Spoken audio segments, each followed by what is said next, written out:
So Oakbrook York, we are your activist hub on York University campus. We're part of a broader network. And our goal is to just foster social justice and environmental justice on campus. We're in Disorientation Week. The theme for this week is building cultures of care. And so what we mean by that is abolishing police, abolishing prisons, and having ways of creating safety and creating care that is based in ideas of reciprocity, in the understanding that we can all be transformed and that we can heal together, and that by isolating people into prison cells, that's not going to change the violence that is woven into our society. So trying to transform that. Tonight we'll be talking about housing justice. And I also want to say that this week is the Truth and Reconciliation Week, a week where we are reflecting on the violence, the ongoing violence of settler colonialism, and that housing injustice disproportionately affects Indigenous peoples. And so while we're trying to transform the housing as a market commodity, and all of the ways that people are dispossessed of home, we're also on stolen land, where the housing market that is on this land is also on stolen land. And so I just want to take a moment to feel into that. And we're on the land specifically of the Anishinaabe, the Haudenosaunee, and the Wendat nations. And this has been their home for millennia. And now there are many different Indigenous peoples living in the city that we now know as Toronto. This has been a gathering place for thousands of years and a home for thousands of years. And it's really only from my basic, I know this is simplistic, but in my basic understanding, these housing crises issues have only come with settler colonial systems and did not at least look like this. Like there were not masses of unhoused people in the way that Indigenous peoples governed. And so I think that is something we can also be reflecting on. I'm gonna pass it to Leslie Wood. And I just wanna say, John Clark was supposed to be moderating this evening, and we're in the middle of a pandemic still, although I know we wanna believe it's over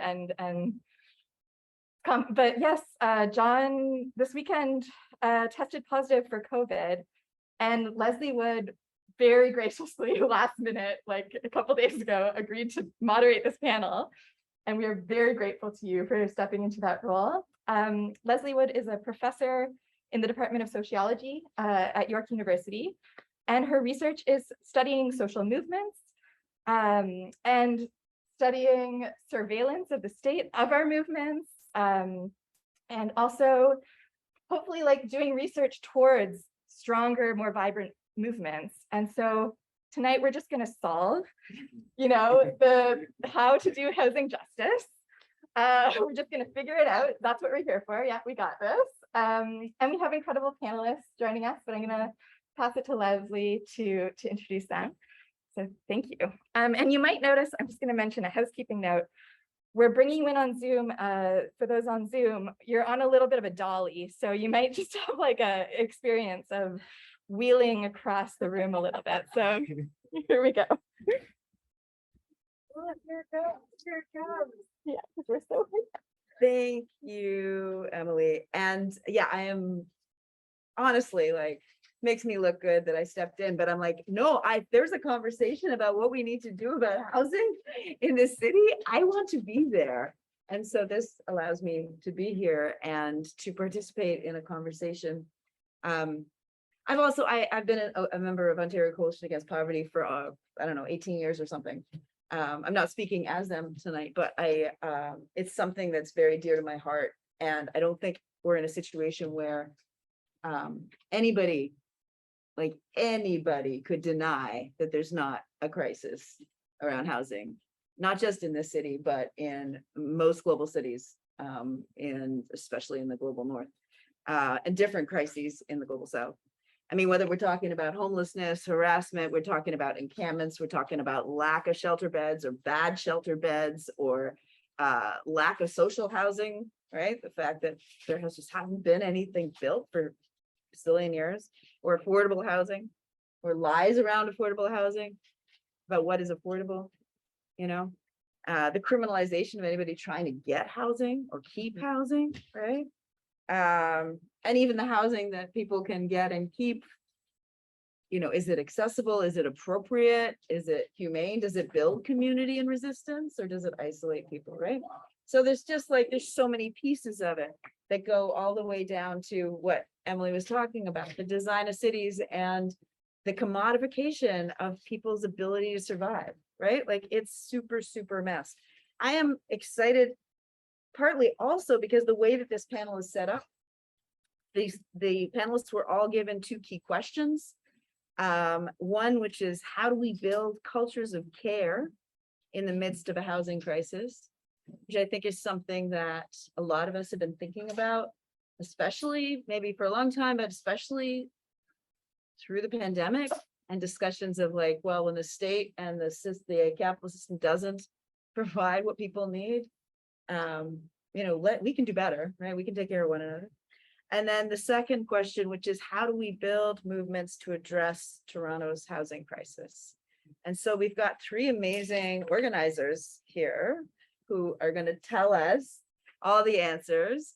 They're each going to have about 10, we're in the perspectives, right? They're each going to have about 10 minutes to share, and then we're going to open it up and have a conversation. And I'm really hoping this can be a real conversation. I'm going to introduce each person before they speak, rather than doing it so that you remember who they are at the time the third person comes around. Okay. So the first person to speak is Nati M. Zemisa. Yeah. Yeah. Awesome.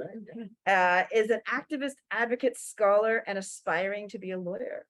All right, much respect. You're the chair. He's the chair of both the York Village Housing Association and the York Nonprofit Housing Society Cooperative, which we want to hear more about. A board member of the Affordable Housing Committee at York and program director at House Ontario, which is also, I think, up and coming. As the president of York University Graduate Students Association, he's very busy. Nathy endeavors to tackle the single largest cost associated with obtaining post-secondary education, rent. He's an MA student studying theories of race and racism in the Department of Social and Political Thought, and is co-host of the podcast program La Ville or La Vie? La Ville, okay, York Village Housing Association. You can get it on Apple Podcasts. All right, I'm gonna hand it over to you. Thanks. Thank you so much, Leslie. Oh, I think we have no microphone, but I'll just speak out loud anyway. And I appreciate the plug of the podcast. So yeah, my name is Natty. I do a bunch of housing work in a bunch of different forums, and it does seem like I'm very busy and occupied. But if I'm talking about, what House, for example, or housing our university students equitably, Canada as an organization works, it works by bringing together all of these different organizations to solve or address really, really specific issues. So House specifically, we kind of started as a group that blossomed out of the Affordable Housing Committee at York University. Affordable Housing Committee, really, they were working to address the rising cost of rent on campus. That was the first piece. Realized that there's very many limitations around whether it be like post-secondary or university bureaucracy and governance that inhibit students' ability to advocate for more affordable housing. And that housing for some students is very, very marketized, whereas housing for other students was like initially social, kind of blew up from funding that was available from the 50s to the 70s, and that isn't available now, and essentially is no longer getting that funding or support. So there's this kind of like two-way division. And so we realized that the best way to kind of move forward is to actually see if we can promote, study, develop, and create our own affordable housing.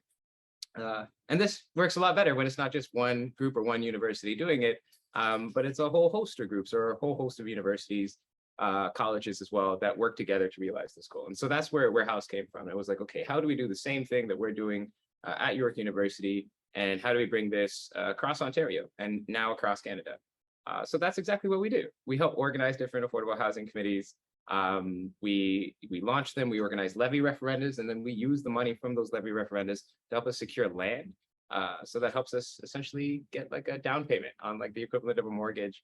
And then once we have land, it's really easy. Well, theoretically, but you access different like public funding programs, and land is that big piece. It's the big barrier.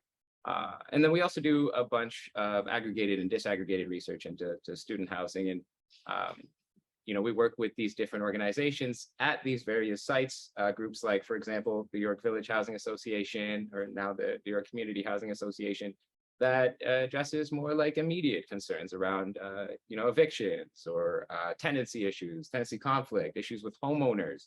And that allows us to be like really, really connected to our communities. And so it's like a piecing together of a bunch of different organizations that actually helps us do this. And so we're able to address like kind of immediate problems, and we're looking at long-term solutions. But in the interim, right, housing is still needed. Folks still need to find rents that are kind of affordable. And so that's where the York Nonprofit Housing Society Cooperative kind of came in. We realized, okay, we can get public funding, and we can do that as a housing cooperative. And we can essentially, house students and see how this works, see if this cooperative model actually can be developed, and do it in a way that works with a leased housing cooperative model, which is, we don't really own any property. We're not necessarily of the opinion that property should be owned by any one entity, but shared in that way. And we just lease it from, progressive landlords that really, really care about contributing back to their community. And then we're able to provide really, really affordable rents to students, and kind of foster community within those spaces. And we're actually also training like the folks that we're hoping to have inside of the housing that we're developing long-term, the student housing we're developing long-term, to have like cooperative principles, cooperative values. And so that's really what House does. It's like a whole host of different organizations, and they help bring that stuff together. And should I be going through all three of these, all the questions? Yeah. Whatever you'd like, you got your 10 minutes. Perfect, yeah. And so when we think about like fostering cultures of care in the midst of a housing crisis, we really, really kind of center community in that question. We center cooperation specifically in that question, whether it be like through the groups that House organizes, the groups across like other different post-secondary institutions. That's like the main focus. The housing that we're trying to build is not the same as, purpose-built student accommodations, which are marketed as, and Emily mentioned, right, like housing is commoditized. Leslie mentioned as well, but that makes housing a luxury as opposed to a right. We're really, really trying to foster spaces that prioritize people over the money that we're hoping to get out of it. And with that comes a different set of relationships with the people that you live with, and to adjust to living cooperatively and not kind of isolated, or like within, a multi-tenant house, for example, where folks are all kind of exploited individually in some sense. And so we really try to do that through like the values of cooperation. We work with groups like NASCO to train folks, North American Students for Cooperation, for the folks that don't know, to provide some education and some training for the people that we have inside of our housing cooperatives. And we use this as a test case to actually create more funding, or push for more funding for things like cooperative housing and nonprofit student housing. So that's definitely one piece. But the other piece is that we try to make sure that all groups are actually considered when we're talking about housing crisis and solutions to the housing crisis. So big piece around the work that we're doing is that we understand that the National Housing Strategy does include a lot of priority groups. Through that National Housing Strategy in Canada, you get funding, and that funding specifically addresses those priority groups. But some groups are missed out on, specifically multiplicitous groups. When we're thinking about students, when we're talking about this, folks that come from every single one of the equity groups, quote unquote, or priority groups in the National Housing Strategy. And we try to recenter it around like shared or common issues again. And so like it's a really, really big policy push to get students recognized as a priority group. But also like multiplicitous groups recognized as a priority group, and specifically to create funding for those different groups. So we're trying to open up funding that is already existing, and essentially trying to recreate the kind of conditions that we had in the 50s and 70s that allowed for more social and more kind of socially oriented nonprofit housing to be built, cooperative housing.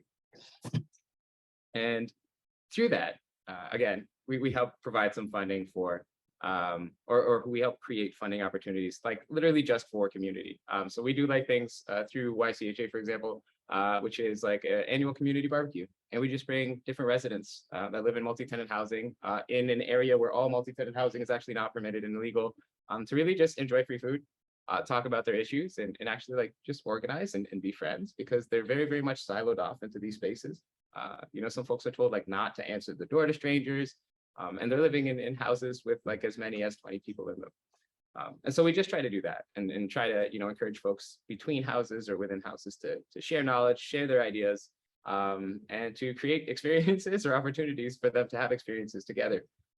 And really, really kind of reshape the narrative of, you know, students are coming into these working class neighborhoods where housing is affordable, and you know, ostensibly displacing folks. We're really trying to reshape it, and these students are actually fostering and building community together. And that's like really where we see the elements of care.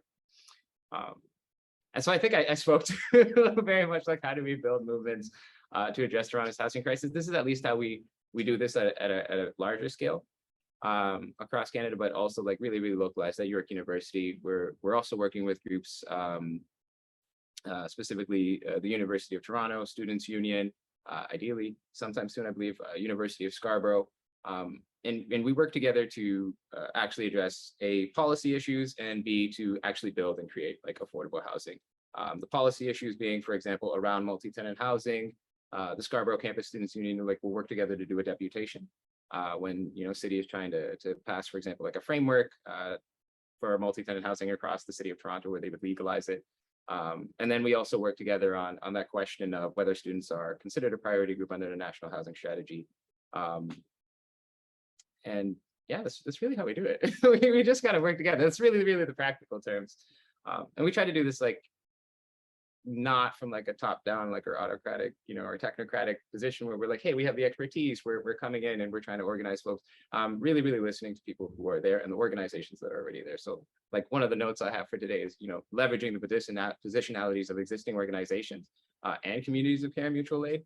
We really, really just try to do that. And we try to get in contact with the different groups that are already working towards or that might be able to support the work that we're doing towards actually building affordable housing, actually addressing the housing crisis that impacts students, and really making sure that we're not directing them, but just providing them with resources so that they can take the approach that they need. But yeah, I think I'm going to conclude for now, if that makes sense. All right. Thank you so much. There's a lot there that I'm like, I want to ask questions. I want to ask questions. Not gonna ask questions yet, but we will. Our next speaker is Heather Leach.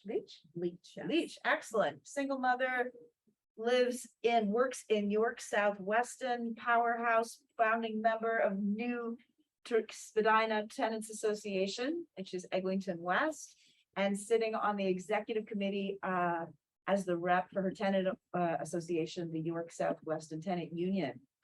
Heather has experienced some years of homelessness and was on the housing list, the very, very long housing list, prior to being housed with her oldest son in 2016.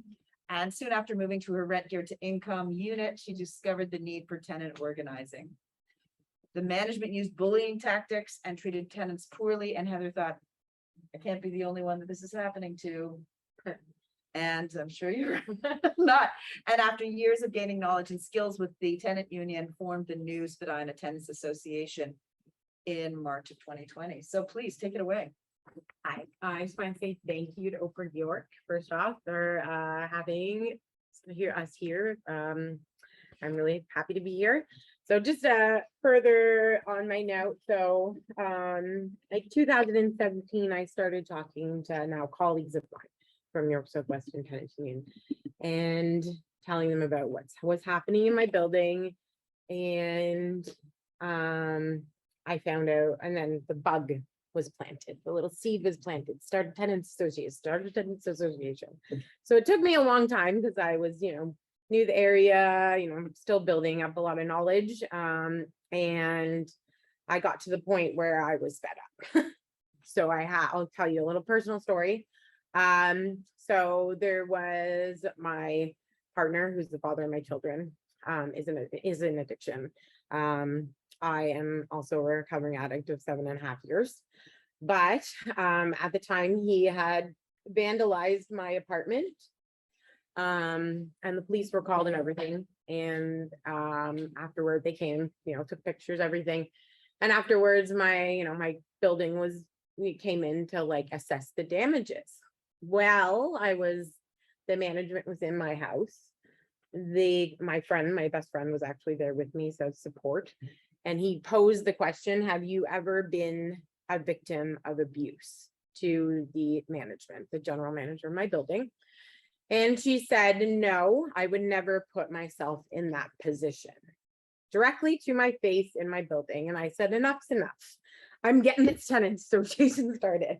So I went to we had like a forum. York South-Weston Tenants Union did a forum and gave us the knowledge that we needed onto helping us start tenants association and organizing. So in March 2020, days before COVID hit, I had canvassed the building, I had done all my organization, and my lobby was packed, packed with people with the same problem, because I posed that question. I can't be that only person that these people are treating like they belittled me. They made me feel like crap. And I come from homelessness and being on the streets and addiction. And it was like, wow, this can't be happening. So I was so happy that there was like a packed lobby, but then everything fell apart kind of because COVID hit. So we started York South-Weston Tenants Union in 2020. It's a collective organization in the community of tenant organizations that are facing similar, like evictions, unfair rent increases, above guideline increases, lack of repairs, harassment, all those things. Another side note. So days after I did this whole big thing in my lobby, what does the building do? Harasses me. They called CAS on me. And like, there was no reason for it. And saying something about their dad, but their dad was actually incarcerated at the time. So it didn't make any sense. So that was filed. So this was like a whole other, like, oh my God, this building is horrible. So basically we've as York South-Weston Tenants Union, we've organized in our community. We fight against abuses from the landlords. That's one. We try to create a community within our neighborhoods. So we have block parties in the summertime. We had a skating event, like get-togethers. We get to know your neighbors. We want people to feel a part of York South-Weston Tenants Union. So often tenants are also ignored in the local politics, right? So, which are dominated by homeowners. But in York South-Weston, we have a lot of tenants, a lot of tenants.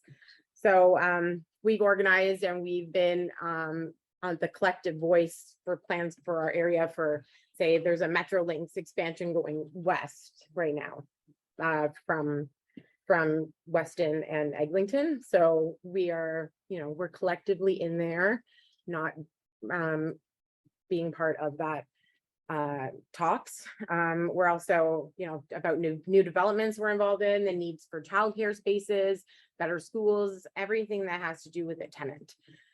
We've organized tenants associations. We started at very few, and now we have 13 buildings within our community, and thousands of tenants actually participating in our struggles.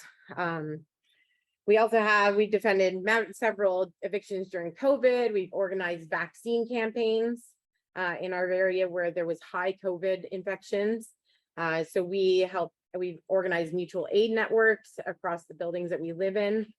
Tenants also, they feel the pressure from low incomes in our area. As you know, York South-Weston isn't typically, it depends on the area, but isn't typically like a wealthy neighborhood. So we have basically, ever increasing rents in our neighborhood and poor living conditions. My building is a nonprofit building, technically, although I cannot find anything in that backs up that. So it was supposed to be a lower end market building, which is supposed to be 80% of market rent, but it's not. They actually don't come up, like 2.5% increase does not affect nonprofits. They are not part of a guideline, so they can charge whatever they want, which is what my tenants in my building are feeling. So basically there's not a lot of places for people to go.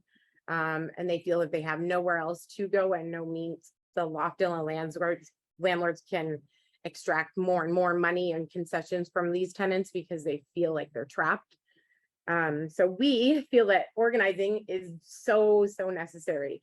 We have won battles big and small. We've collectively organized and won where tenants were undergoing unfair, sometimes illegal rent increases. We've organized collective demands for repairs, and we've also defended people from getting evicted.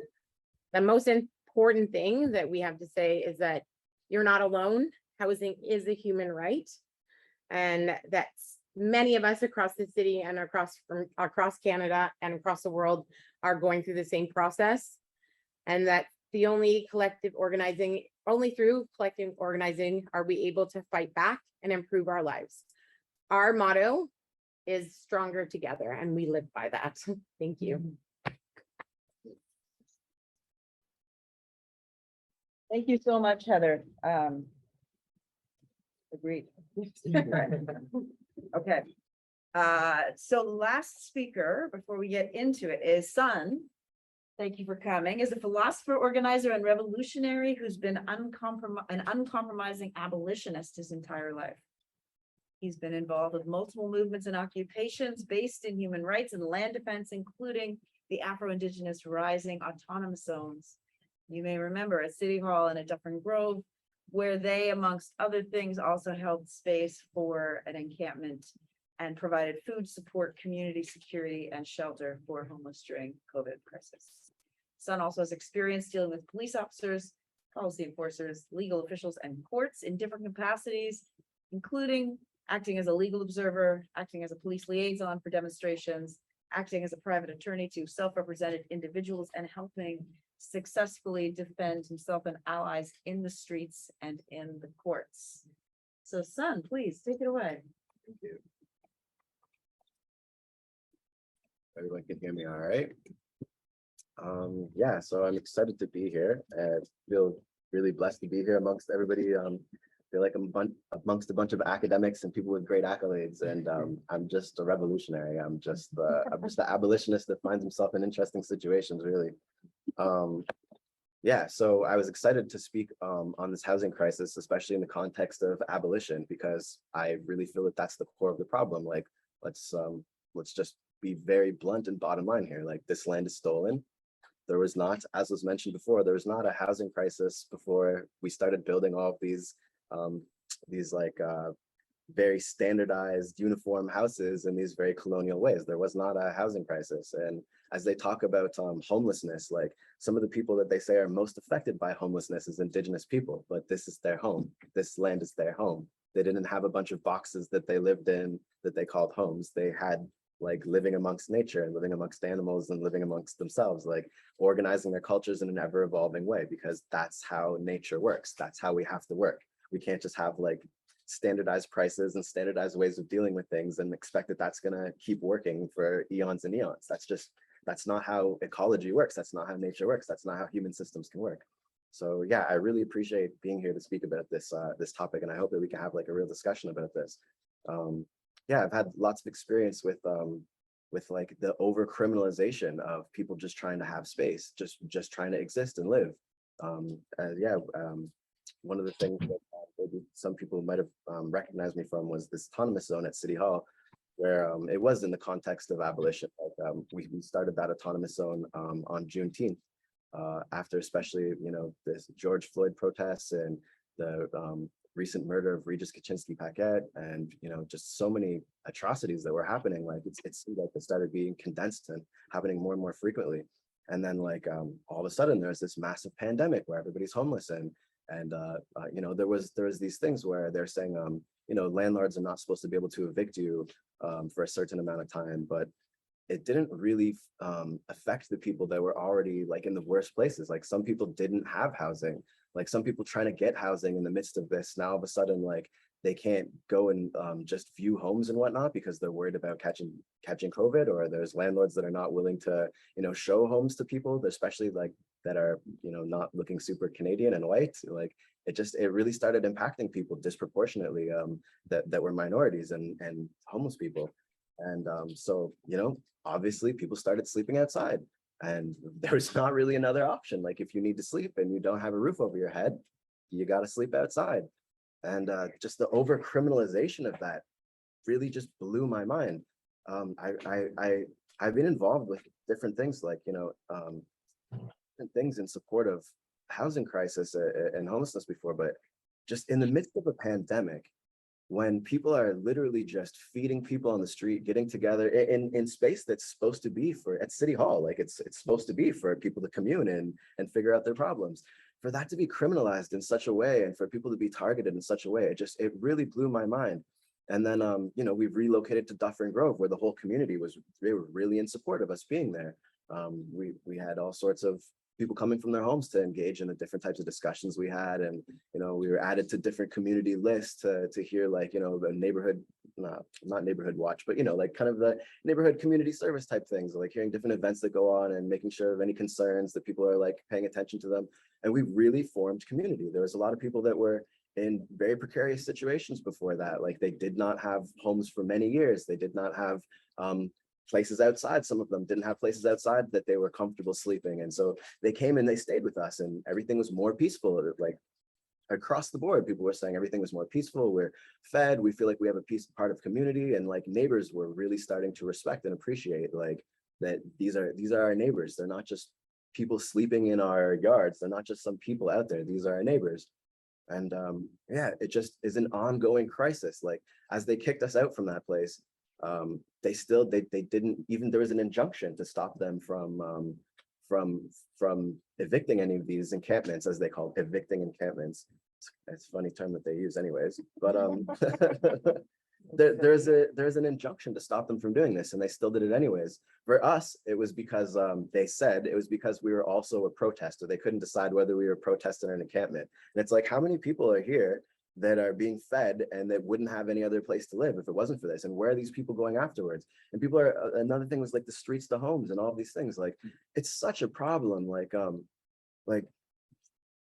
I mean, okay, I've been to a few of these different encampment evictions after the fact, and we now have like this corporate security coming in to provide basically bodyguard positions for the police while they come to evict people from encampments. And I've got much video of me talking to these corporate security and being like, why are you guys here? Like, why did you choose to come here today? Do you know what you're involved in? Do you understand? And some of the conversations are really interesting. Like, a lot of them are like, yo, why are these people yelling at me? Why are they so upset at me? Like, I don't understand. I'm just here to do my job. And then the conversation obviously is like, well, do you see that, you're protecting police from kicking people out of their homes? To like evicting people from the park is what you're here to do? Call in sick today. Don't show up for something like that. And, a lot of them, if you really look, like a lot of them are minorities. Most of the time when that corporate enforcement gets called in, it's actually mostly minorities. I actually did a little bit of research and found out that that's the same company that does a lot of hiring for concerts and stuff like that. So they like to hire these people that they feel are more prepped to deal with unruly people, i.e. people that need to keep their jobs, people that don't have a kind of choice to make moral decisions that we really need to be making as a community, as a city right now. We're faced with this problem. So yeah, I've had lots of conversations with them as they're doing this, and it starts to be, I had a thought the other day, and it was just like, to sum it up for the main problem in the simplest context is like, we need to just care better. Like a lot of people really do care, and we care in our own different ways, but we need to care better. Like corporate security comes and shows up, and they might have families that are homeless or people that have just come to the country. They care too, but there's not the type of context for us to understand how to organize together and care properly. When sometimes people are getting evicted, it happens at 3 a.m. or 6 a.m. in the morning or whatever. Like there's not really support networks for people to show up when they do really care a lot of the time. And I think, that's really what it comes down to. Like we need to have more conversations like this. We need to organize more around things that actually matter, like things that are revolving around sustainability and food, and really having open channels where we can be there for each other when we need help. Because like at the end of the day, there's so many of us that are so dislocated, disconnected from the housing crisis, especially from our different jobs and the restrictions of us from our different political factions and different community factions and whatnot. What really needs to happen is we just need to come together and understand like, what are the human rights violations that are happening, and whether or not they're legal, how do we organize against those human rights violations? Because it's really as simple as that. Like everybody around the world understands what a human rights violation is. And once it hits close to home, all of a sudden it's an important thing. All of a sudden you're ready to, go out and bleed on the streets. So really, we just need to organize to have a clear understanding of like, what are these constant human rights violations that are happening? And how do I make sure that I protect people that are willing to protect me when it comes to my door? So yeah, I'll sum it up with that. That's a great way. Awesome. Thank you so much, son. So one of the questions that's coming to my mind is, how do you balance, or how do we balance the tension between survival and building something new? You know what I mean? Because like, on the one hand, it's like there's a constant crisis of like an eviction or like, and then there's also just like, we know we need something completely different. And so, because I know sometimes when I've been doing housing work, it's often crisis to crisis to crisis, like response. It is definitely, there is a lot of crisis response, but it's also, going out and just doing that grassroots community stuff that people need to know that you're out there and you're there to help. And then maybe that culture of caring, want people to, come to you and say, oh, well, this happened today. Might not necessarily be a tenant issue, but you want to have that culture of care where they feel comfortable enough to come to anything. But it is in tenants associations, it is a lot of, you hear the negatives, and you're always going against it. But and it's also the fact that the government usually they consider tenants as transient, right? So we're basically like homeless but not homeless, like in their minds, because we don't own a home, but we rent. So it's like a very weird thing, right? So it's also, some of us are going to be tenants all our lives, so why are we transient? So there's that whole issue as well. So it's just like, it's hard, it's a hard balance. And I think what we're doing in New York South-Weston Tenants Union is just, being out there. We're doing events in the neighborhood. We're trying to change things, and we are being successful. I've had the opportunity we were invited this year to be at the May Day rally. And that's for unions, right? So I was pretty excited to be able to speak at the rally. And that was like a big thing to see that we like the ideas of tenants being a union is changing. Like people are seeing that the work is happening. Yeah. And that success draws people in to stay. So it's not just there for their issue. We're forever learning. We're learning every single day of things like, especially with rent secured income and how things are supposed to, there's certain channels that the city actually wants like management and buildings to follow, and some of them aren't following those actual guidelines that are in place that the city has for rent secured income people as well. Like I've gone through myself and fought for it because they didn't follow the proper channels, because there is those little fine lines in tenant and building management that a lot of things can fall through, and it's a learning everyday thing, I find. And I think I just really want to add to that, because I thought that was like really, really well said. And like within that context, like from what I'm hearing is that, the New York South-Weston Union also provided like a lot of support and organizing, and like it's really, really like leaning on each other, because if there is a need to survive, and like I like don't like to use the term like mutual aid is like a catch term, but like there are groups who've probably already been in and or who are trying to survive that and kind of know how to do it as well. And if they have survived, right, and if they're in a better position, they're also probably likely trying to help other people survive. And like that's like it's very, very difficult. And then so like in like navigating what we're trying to do in just like in North York in the area, it is like we are constantly trying to find people that can help with specific issues, or create organizations or at least communities that can help with really, really specific issues. Understanding that, folks who have experience surviving probably know that it's the best way to address it. Like folks in the New York Community Housing Association, They're students who have been evicted or have been unhoused, who've been like, part of this like couch surfing culture. And they're communicating or working together because they understand like, hey, this is probably the best way to navigate or avoid this. And it allows like folks on the Affordable Housing Committee who are like, to some degree, like at arm's length, who are living in like student housing, who like really, really expensive student housing, but still, like it allows them to be like, okay, we have like a buttress to allow us to continue our development work. We also need to work and learn very, very much from these people to understand like what that development work could even be or what it could look like, so that we're not actually perpetuating the same kind of issues that we see from what is already existing.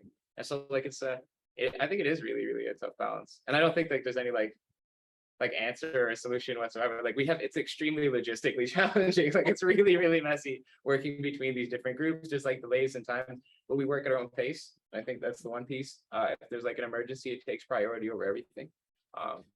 And again, like that kind of work actually really inspires or fuels like the visions that we have about like what good ostensibly quote unquote housing can be. And really, really moving away from the idea of like property is like or homes or places is like things that you could own, but things that are like a shared community. I guess like something that has value to a shared community, right? Like it's an asset for the whole community. And yeah, so like I guess it's a little bit messy, but I just really, really appreciate that work. Like the tenant organizing piece, like comes to support all of the other work that comes with like the new build stuff that we're trying to do. Like it can't be done like one without the other. And like when we work with groups like, for example, the University of Toronto, Mississauga, like or Scarborough campus, like the priority really is around the tenants organizing, because they can't. It's so hard to justify. It's like why would you want to build something new if there's so many issues that are affecting folks right now, right? So we try to support in that area. And then you can move forward and just try to make sure that the balance is on the things that allow you to have that vision, I guess. Yeah. Or leans towards the things that allow you to have that vision, that inspired you to do the work that you do. Yeah. I really appreciate it. Yeah, I really appreciated that question. And I've got a few different thoughts on it. It is a really complex issue and a really complex question. It doesn't seem like there's obviously any simple, straightforward answer or solution. Something that I say often, though, it is my number one saying, and you'll hear me say it often, is sustainability first. And like, if you like what you're doing, make sure you can keep doing it. So like, I really feel that a lot of people, like I've been in the activist circle in Toronto for quite a few years now. I remember even from Occupy Toronto, which is, it was a little while back now. It was a constant theme. People just getting burned out. People care so much and they throw themselves in it. They maybe they have a housing situation that's precarious, but they have a housing situation and they see a bunch of unhoused people and unfed people and they throw themselves into it trying to do everything they can, and then we burn out. And that's why as I'm saying, like care properly, understanding how to care properly, like, and if you like what you're doing, make sure you can keep doing it. So I think what's really important in the grand scheme of things, like seeing how much care there really is in Toronto and how many different factions there are and how many problems that people really identify with in all these different factions, I think that it's really important to understand, like, how can we actually fuel ourselves getting together? How can we make it worth it for us to come together and have the conversations and build community? Like one thing, and it kind of sounds a little bit like, I don't want to get too just loving fun, but things like drum circles and barbecues and things like that, like you would be really surprised at how effective, not just doing that, but doing that in the context of actually building community for support. You'd be surprised like how much effort can be, just superseded by just going straight to the barbecue, just hanging out with your friends. And like, when people show up to something that they actually care about, that they're actually enjoying, they're a lot more likely to show up again. They're a lot more likely to invite their friends. They're a lot more likely to take it to heart and be like, how can I really protect this potluck? Oh, my friends, some of them are unhoused. How can I make sure that they can show up to the next one? Like, and it really comes like that. Like, you really got to get in where you fit in at a certain point. Unfortunately, like there is a lot of like there's a lot of merit in doing good for others, but it really is important to kind of bring it close to home and make sure that you like that's your neighbor, like that's someone that you care about, you're helping. You're not just showing up to drop off food, which is great, but you're not just showing up to like do your one thing or whatever. You're building community and like understanding the way in which that is valuable to you, so that you want to keep committing to that, so that you want to get your kids and your family involved in that. 100%. I mean, it was an eviction on my block that led us to organize a street party, which then allowed us to build more sustained relationships with the people, their neighbors, so you could talk to them and make sure that nobody's going to get evicted without us all knowing about it, so that we could potentially stop it. I find that stuff, the eviction break events, it's very intense, but very inspiring, right? There's a, Yeah, it in New York South-Weston, it depends on the building. Some Yeah. buildings have really strong tenants association. My building, unfortunately, because of the timing, does not, and because my tenants are scared. Yeah. They are scared of management. As I said, they used to give out like N4s and stuff, like they were giving out, you know, presents, or like one of the coffee shop, right? So they are, a lot of the tenants are scared. So that's also a thing. They don't want to talk and don't want to get involved in fear, but they don't understand that they can't get in trouble.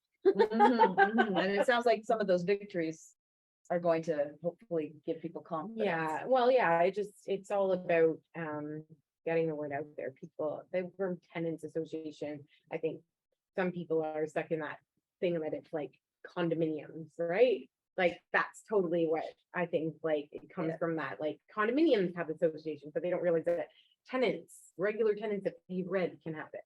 Sure. And that, like, you know, there is that stronger together. So I know the work that we do, we wouldn't be able to do without all of us leaning on each other. So one building leans on each other for how has this happened in your building, or do you have knowledge? So we all, like, you know, knowledge share and do all that within our community, and it works for us. Nice.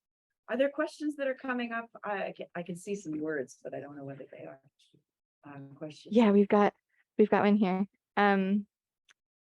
From Johannes Chan asks, how can student groups or organizations show up in solidarity for housing justice movements? What are some things they can do?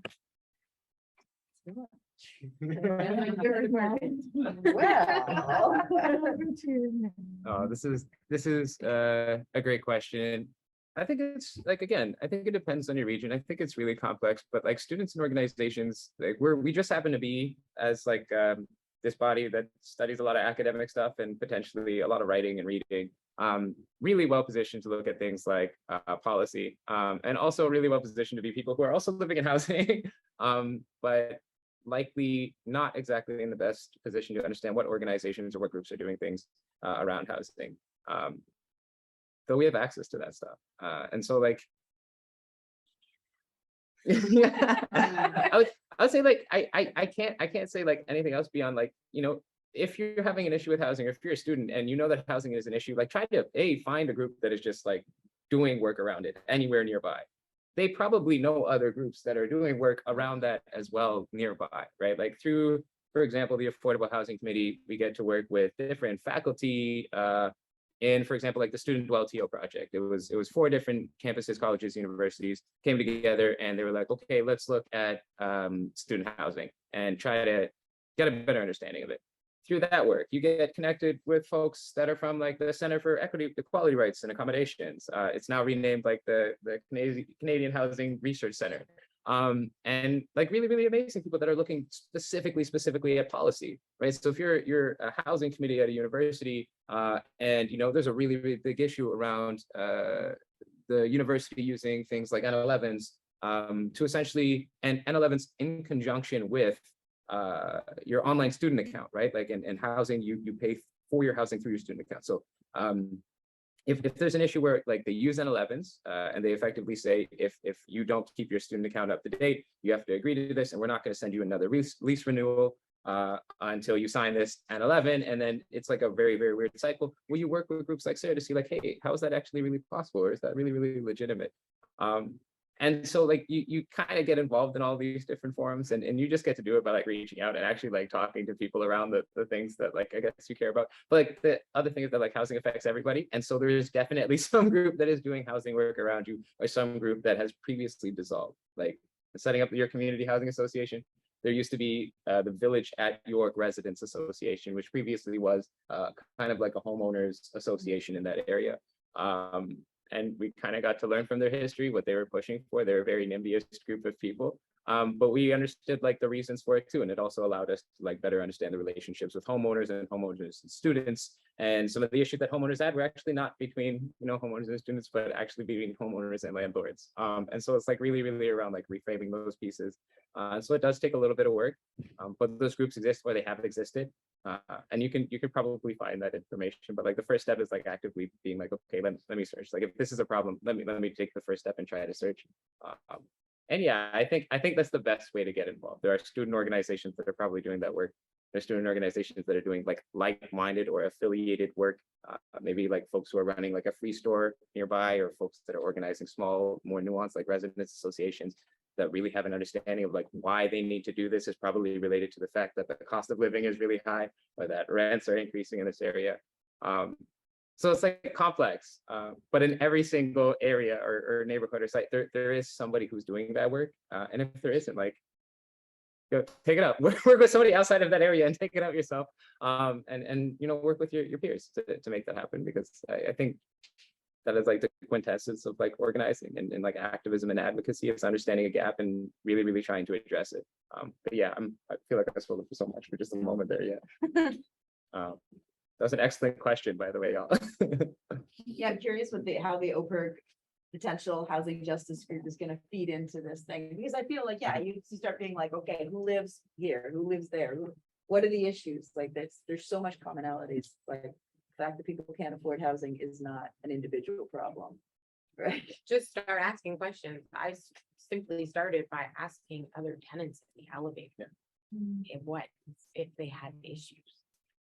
And told my story, and then found out that there was more people like me. So that's how mine stemmed. So it was not even just like, it was like, I got it. There's got to be someone else. So I built relationships with other tenants and then kind of pushed it in and then figured out, yeah, this is how it is. So that could basically, that whole little tiny little infrastructure can blossom, right? So it's not just ask questions, and if you don't know the answer, somebody else might point you somewhere else that might be helpful. I know that like even our member of parliament, our old one, not the current one, he was super helpful.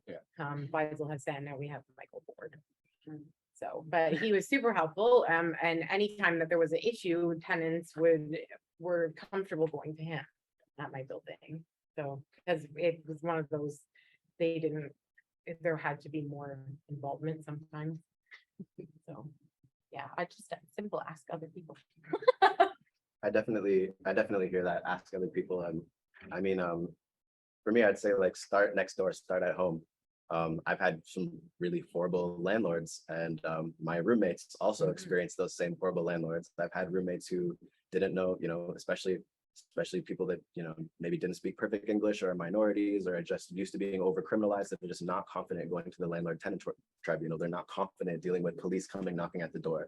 So yeah, talk to your next door neighbor, get educated on how to deal with these types of situations, because at the bottom line, like, a lot of this is about money. Unfortunately, it's about stolen land, but it's about, on top of that, it's about money. So if you have enough money, you can buy the land, you can have your own cooperative, you can have your own housing. And why have we ended up in these spaces where these people own so many houses, and some of us will never have a house?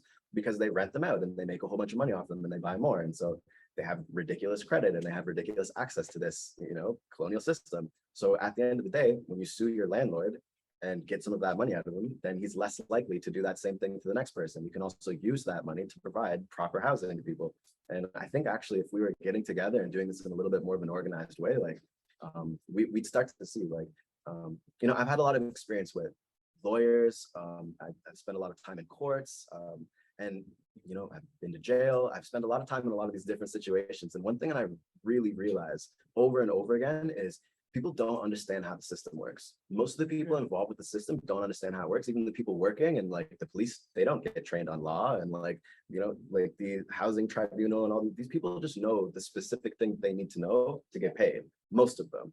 And so if you start to understand how the actual, how the system really works, if you start to understand how to stand up for your rights, also, you probably care more about your rights than the people that are just trying to extract resources from you. And there's a lot of people that are just like you. So if you organize with those people, start next door, then yeah, you start to amass like a certain kind of power. You start to amass like this real community power that you can use as leverage to, walk 10 of you up to a landlord and be like, yeah, this is the last time, this is what happened to the last landlord we dealt with like this. Like, are you sure you don't want to get on the right side of human rights before we go to tribunal? Like, yeah, and I've done that and it's worked. And yeah, I've seen other people do the same types of things. So obviously, like when you get some wins, then it starts to build up a lot of courage and you have more people interested in contributing. Sure. Are there models? I'm curious, are there models that inspire you? Or moments that like, you're like, that is really where we need to be going?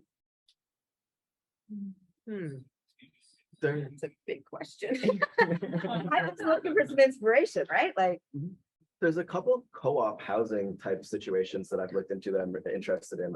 So I'm really like, I respect y'all a lot about like dealing with government's policy and dealing with it's a big deal to actually organize in a way that that you stay within the standards where you don't get discriminated against and kicked out of court or kicked out of school or whatever. Yeah. I really respect that. I'm not that, I don't quite have the patience for that. I'm not that type of person.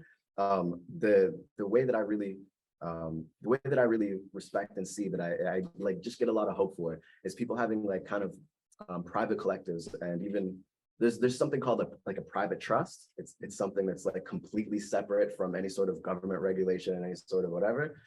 There's co-ops that act in the same type of way where they own the land, and the things that can go on the land, like they aren't in the context of like city bylaws and whatnot. And so you usually need a space that's been given like kind of a safe haven for this. But I was just talking to just a little while ago, I can't remember his last name, but his first name is Khalil, and he's the one that does the fat drop shelters, the fat drop homes in Toronto. He's providing a lot of them for the encampments before they started like criminalizing him and not allowing him to provide a homeless shelter. Anyways, he's working on a project right now, and we were talking the other day, and he was telling me about this idea to use these things, these trailers that he's making, and sell them and fuel this other. It's basically like an organized encampment that's happened on a industrial land. I think it's in Kitchener, if I'm not mistaken. Okay. But it's just like the city gave them the right to organize in a way, so long as it's peaceful, so long as they abide by like peace laws. They have the ability to like erect these small structures on this place and maintain them themselves. And so realistically, like they've built these places, they organize their community together. No one wants to see their own community get destroyed. And so they're really like, they're creating a different type of network. And yeah, I really have a lot of hope for things like that just allow people like us to like not be so bound by regulation of cities. Yeah, definitely. I think too, like, so with the co-op thing. So I live in an actual building that's supposedly a nonprofit, but it's not. I can't find anything saying anything that it is actually, it acts like a private, like money hungry, profit seeking landlord. Worst of all, we don't even know, like I can't find any information like online through like research, and we've researched this, like even the MP, like in Parliament, like our member of Parliament, provincial Parliament has researched it. We can't find anything about the board. It's supposed to have a board, who responds to that board. All I know is that there's one person, but who are the rest of them? So it's like a secretive thing, but it's supposed to be a nonprofit building. So it doesn't make any sense to me, because nonprofits are supposed to be public record, but there's no public record. So yeah, so it's very secretive. When I've asked them about it, they're abusive towards the tenants, especially, well, I'm the nosy one. So it doesn't mean that everybody's like that, but like some landlords are landlords, right? For me, and it doesn't change a lot, but like private or nonprofit, but there should be like a standard. And the funny part is, so for-profit landlords can have the rent cap, right? Nonprofit landlords who are supposed to be nonprofit they don't fall under that 2.5% increase every year. They can charge as much as they want, which happens in my building. So it's really hard. It's really hard. I would love to see those things happen, like an actual, like people were like, oh, you moved into a co-op. And I was like, when I first moved in there, I was like, Technically, co-op? Like, Is it? Like, it doesn't, like, I never saw it as a co-op, because to me, cooperative kind of like buildings mean like, you know, everybody's working together, you know, somebody tends to like a garden outside, or someone's working on doing something else, and, you know, everybody's working together. That's cooperative to me as a building, but not this. This is like, everybody's isolated, segregated, nobody wants to talk to each other because they're afraid of each other. And basically, like, if you it comes down to like one big, huge thing that you have to remember with housing is that the number one evictor in this city is Toronto Community Housing Corporation. They are the number one person that evicts tenants. And that's like your marginalized people, like myself, who rent your income, but like that's your hugest corporation that has a lot of tenants in the whole city, and they are the ones that are evicting the most. So the cooperative thing, it would be lovely. I would love to see that in Toronto, like even where encampments have been, like underneath, you know, the Gardner, or like close to waterfronts. Like there's so need for like the tiny home communities that are built in like that, because people don't realize that that encampments and the homeless are actually really well connected to each other and have more of like a connection to each other than people that live like in a larger community and own homes. I'm interested, actually, I kind of have a question. So I just was at my friend's house the other day, who lives actually in a beautiful artist like co-op building. It's all lofts and whatnot, and the people are beautiful there. But her rent just changed from 1,200 to 2,000 like overnight, right? And so right, that's the thing. It's in the co-op, so it doesn't have to go up by 2.5% or whatever. Their lease was up, and then so it's interesting that even when you have these communities that are kind of close knit, they do care, they talk to each other, there's still like there is a real barrier to getting access to any type of like equity in your housing situation. So I'm wondering, like, do you think, is it just money? Is it just the people don't have the money to actually own the land, or is it also really like bylaws? Bylaws are coming in specifically to not allow people to have agency. I'm not 100% sure. Well, in Toronto, like, but probably both, yeah, but like to actually own the land in Toronto, like think of how like a little shoebox is like $1 million. Like, when did a home go from, you know, being anybody able to afford a mortgage to most Torontonians cannot afford a actual home? In my neighborhood, there's actually a family that two families that I've become friends with. They actually bought a home together, their families. So they share a house because they want to be homeowners, but they can't afford a home on their own, which is like a whole thing. Like, that's a pretty awesome thing and to see. And yet the banks and the credit unions don't want to support. Yeah, like I will never ever be able to support home. There's no point, like, you know. But like I would love to, but then at the end of the day, like, reality is I'm going to be a renter for the rest of my life. It is interesting. I know I asked the model question. I have another question, but do you have a model answer? I in a way do. inspiration? I could just like add to what's already been said, because like I really you know, with cooperatives, or like for example, like the community land trust model, something similar to the private trust model. Like I see that opportunity. You know, with cooperatives, I see that opportunity. With nonprofit housing, I see that opportunity. But we've just like you know heard, like, they are flawed models, right? They create, and there are embedded means through which, you know, these models can in fact exploit the very people that they're hoping to serve. I think it's not just like a bylaw issue. I think it's a much bigger policy framework issue. For example, like, you know, if you're a community land trust and somebody wants to donate land for you to build really affordable housing, and they're just like, hey, I want to give it to you for free, you still have to pay a $25,000 land transfer tax, which is like it's just weird. And we just don't have the income tax policy to back it up. Like that's a policy decision, a leadership decision. You know, and so like those. This is like my small contribution or conjunction, right? Like I find that working through or using, for example, like a nonprofit model that operates as a land trust to build cooperative housing, like those are the points of cohesion where you actually start to see like an idealist model. I think groups like the Unité de Travail pour l'implémentation du logement étudiant, there's a group called UTIL in Quebec. They've shown that And like, I hate romanticizing the work that House does and the work that like YCHA or YNHSC does, because it's really grueling and hard work. And like, sometimes the things don't work. But what UTL has done is that they've shown that their model works, and it works like across different campuses, in different sites and in different spaces, that you can build affordable cooperative student housing, actually fosters community. And so like those are the things that we look to. And we also look at bad models of, or expressions of, for example, cooperative housing that we see through groups that are affiliated with, for example, the North American Students for Cooperation, folks that are like really familiar in like the cooperative housing movement, who say like, okay, for example, the building design for this co-op will make it so it actually could not operate as a co-op, right? And so like people who are able to like go through each and every one of the models, people who are very familiar experts, to tell us, okay, these are the problems here. You being a land trust, this income tax policy is an issue. Being a co-op, building design, and even provincial regulations create issues for the membership. And being a nonprofit home provider, like you really have to have a lot of trust, not just in your board, but specific sets of bylaws that prevent any kind of mechanism for change. Like and so like those things.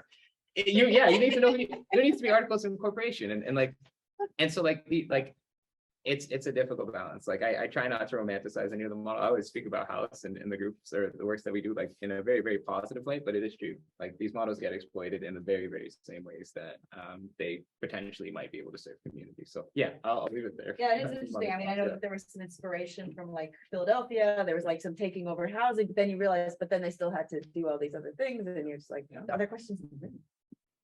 Please, yeah, throw in. What do you see the role of militancy in housing activism as being, or what should it be? Yeah. I mean, so yeah, I'll speak on that. So militancy, I mean, could take a lot of different forms. I guess it's your own conception of what militancy would be. I guess caveat is, most things are going to be criminalized. Right? Most things you do, they're going to either quickly have the ability to criminalize you, or they're going to try to figure out a way to criminalize you. But that aside, especially in the context of human rights, like whereas you might get arrested in the street and get sent to jail. In court, if you have a human rights violation and someone arrested you unlawfully, like you should in theory win. And especially if you have camera and people paying attention and whatnot, then yeah, there's a high likelihood that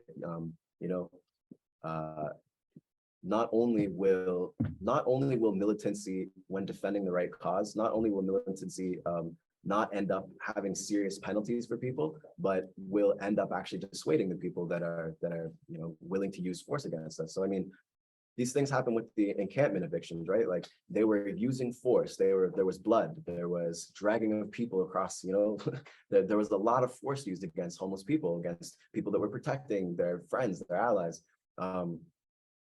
Militancy, like it's a rough road, because it's always gonna lead to some sort of casualty or some sort of force being used against you. But if you're prepared to do that, then I think really honestly, like that's what's needed, in my opinion. Like I'll go so far as to say, like that is what's needed.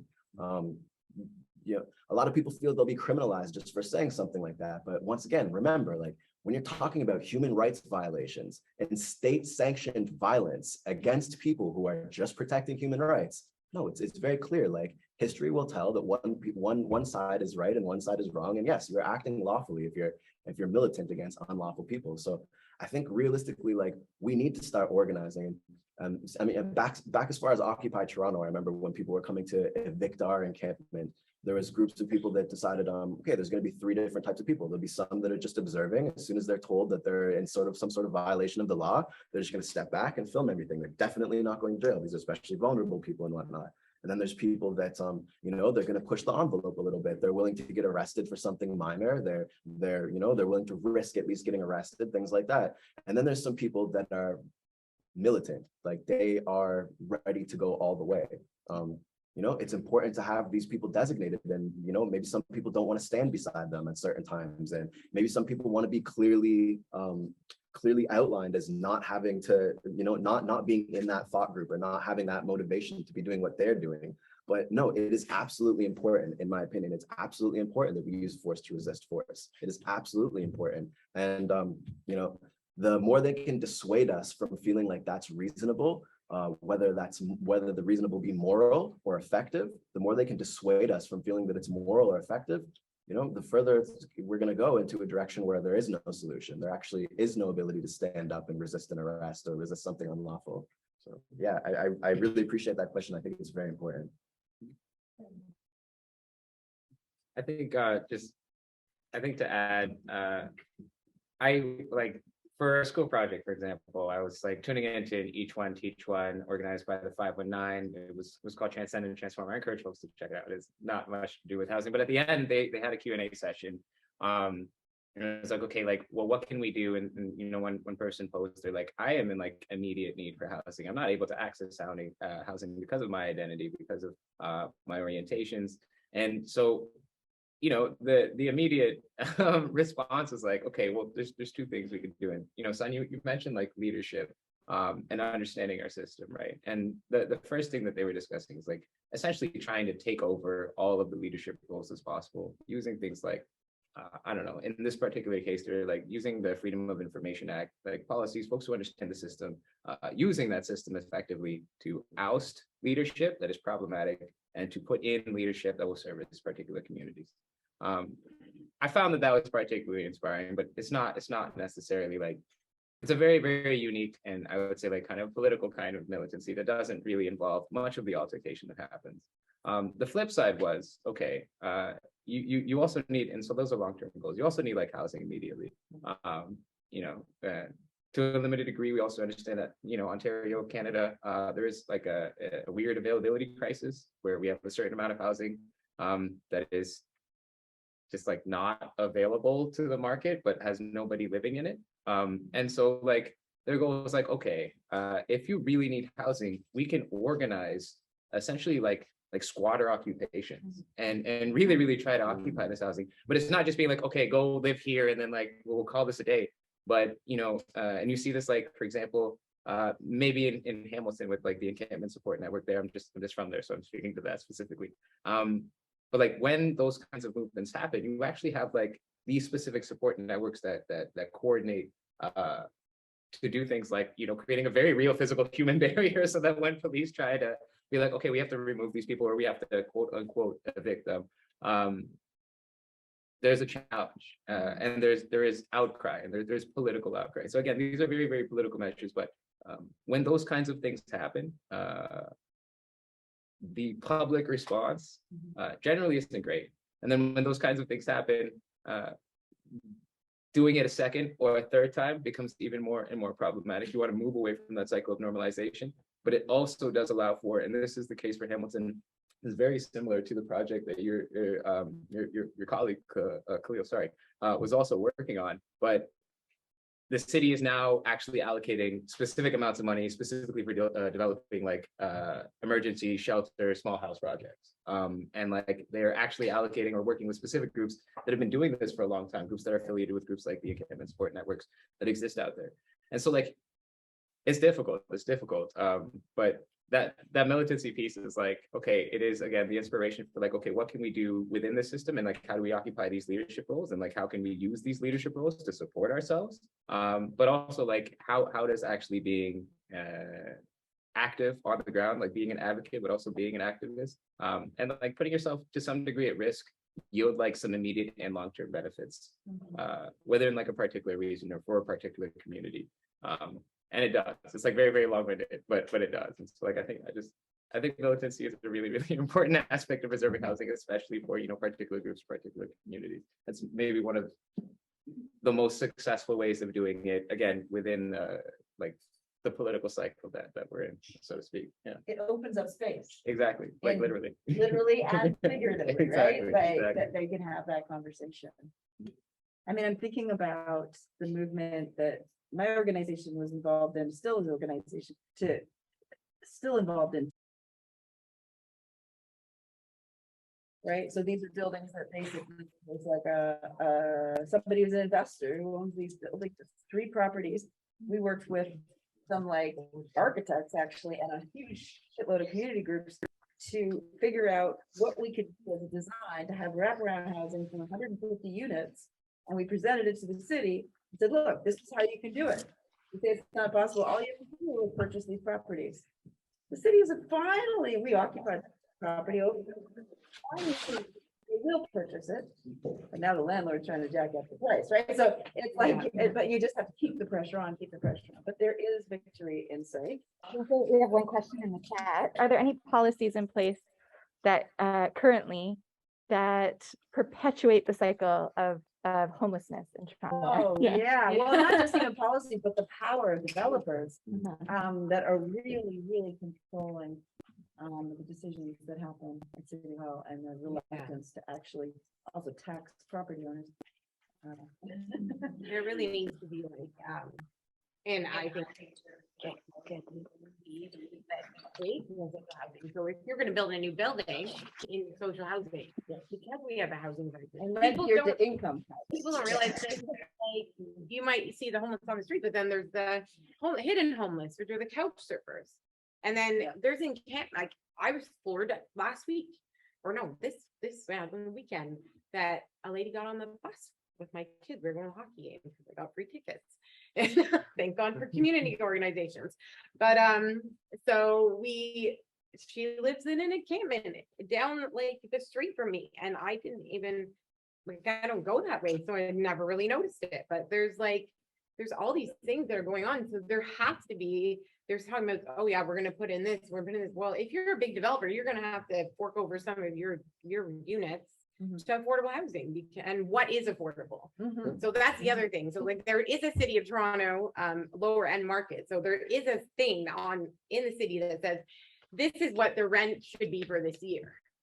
If you look at the rent for this year, what they're charging, what it should be, like lower end market, they can apply for, there's a grant, I guess, for the city, that the lower end market where you charge 80% of the market rent. So it's still affordable, but it's not affordable anymore. Like my 2-bedroom unit market rent when I moved in was $1,250. They're charging $1,900 now. Who can afford that? And I like really just to that piece, right? You can have like municipal policies that are like, okay, make the housing 80% the cost of market rent. But if you also have like at the provincial level, the removal of rent controls or at least vacancy controls on any new builds, it doesn't matter. You can make it 80% of that cost, but if the market cost of rent is increasing 25% a year, or at least like 25% over the course of 5 years, which it has specifically in Toronto, like that this 80% immediately increases to 100% the next year. So the average renter that's coming in or that's moving into like a new building or a new development, they're going to be paying like more. There's no real control. Sorry, I could never even afford my apartment. Yeah. Like straight up. If I didn't have rented income, I'm a single mom. I work, part-time at a coffee shop in my area. And then I just recently got a job as a community ambassador working for like a community organization doing outreach. But that's only 7 hours a week. So like, how does a single mother who has 2 kids under 6 and afford anything but a room to rent? Like if I didn't have housing, I would be homeless. I would be in a shelter. There wouldn't be the opportunities that I've had. Even the opportunity to be here wouldn't even be something I could do, because the minimum of having that house, that roof over your head is where everything else kind of falls into place.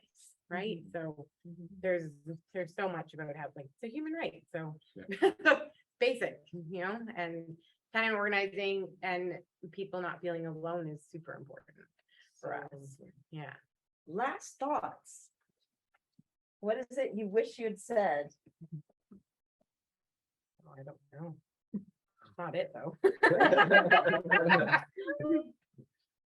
Yeah, we just need to organize better. We really do. We need to have some sort of alternative structure, because obviously the government policies are not working. Like, it just in the simplest sum up possible. Like, if you just think about the fact that we have resources extracted well, first of all, it's stolen land. They don't own the land. We have resources. If this was our little co-op, our government that is supposed to be looking out for our best interests, we have our resources extracted from us so that they can manage them, so they can keep us all safe and whatnot. They own all these, like, crown land and all the city land and whatnot, and they make it illegal for people to sleep outside without a house. You have to pay them money. You have to, and this is all supposed to be going back to taxes so they can take care of us. Okay, well, like if there's job shortages, I got a job, build some houses for the people that need it. Like if there's, you know, social services, one of the social services, it shouldn't be give people money to afford it. It should be give them the things that they need.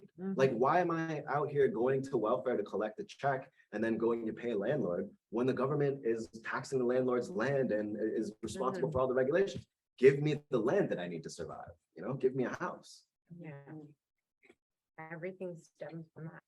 I think what we're seeing here is that there are cracks in the system, right? And there is an increasing understanding that the system isn't working.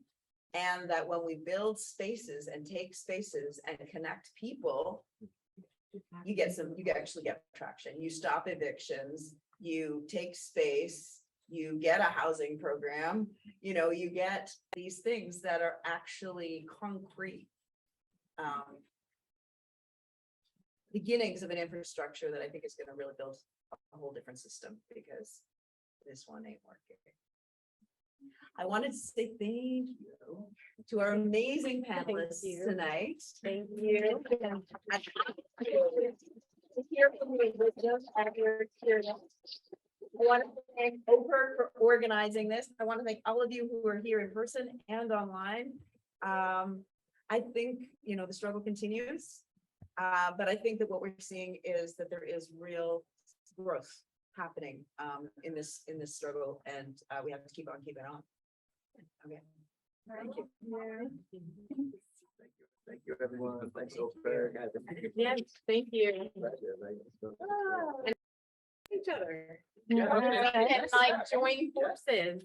I mean, I do feel like there's we keep talking, that is like, that there is actually reason for hope. Like maybe not. Yeah, like I feel like there was real serious like excitement like a year and a half ago, but I feel like it's just now consolidating into institutions and bodies and projects that are actually kind of keeping that going. Yeah.